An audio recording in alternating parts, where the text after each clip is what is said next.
on its way to the Experimental Aircraft Convention in Oshkosh, a World War II military aircraft group called Warbirds was going to stop in Janesville this year to celebrate the 75th anniversary of the war's end. Well, COVID-19 put an end to all of that.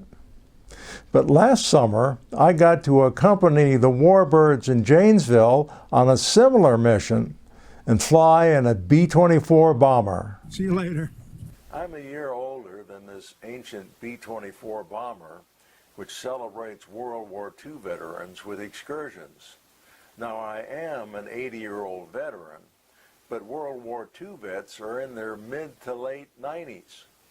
I'm here to thank these guys for winning the war and keeping me free when I was just a little kid. I was born at the beginning of World War II in 1939. I was 2 years old when Japan launched its surprise attack on us in 1941, and I was 6 when the Germans and Japanese finally surrendered in 1945. We lived in Portland, Oregon during the war, and the daily news was often distressing. Flying over Hitler's Germany in these bombers was high risk to crews. Of every 100 crew members, 44 were killed, 6 were seriously injured, and 8 became prisoners of war. The men who flew these airplanes gave their lives for people like me back home. Boys at recess in St. Rose Grade School would spread their arms out like wings, roar, and run around playing war. Sometimes at night there were mandatory blackouts and you had to turn off the lights because the enemy might be flying over. I worried and thought about good places to hide. I may have experienced fear and nightmares, but wasn't aware of the real suffering of families losing fathers and sons. Then the young men started coming home and the celebrations began. My friend's older brother had been in a German prison camp and they had done some plastic surgery experiments on his ear. He let all the curious neighborhood kids line up and feel his ear.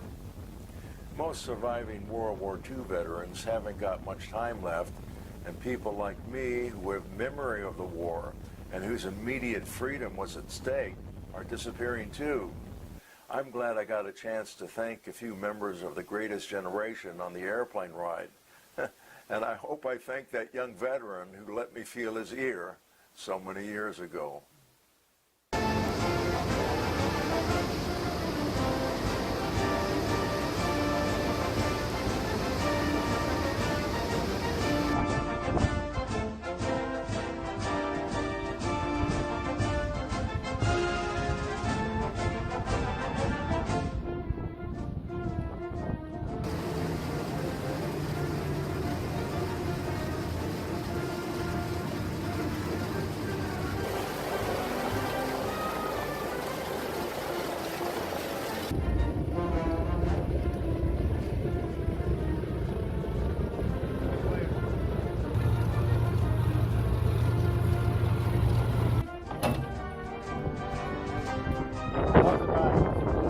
Good. It was nothing like the carrier, though. This thing takes a mile to take off. You had to get off 300 feet on the carrier. Did you fly in this type of aircraft? I trained as a radar operator in B-24, anywhere from 50 to 100 hours. My main plane was a B-29. Did you have a good time? You seem to be enjoying yourself. Oh, yeah. Airplanes always make me happy. I got books and I got everything. He's right there. We're both always out.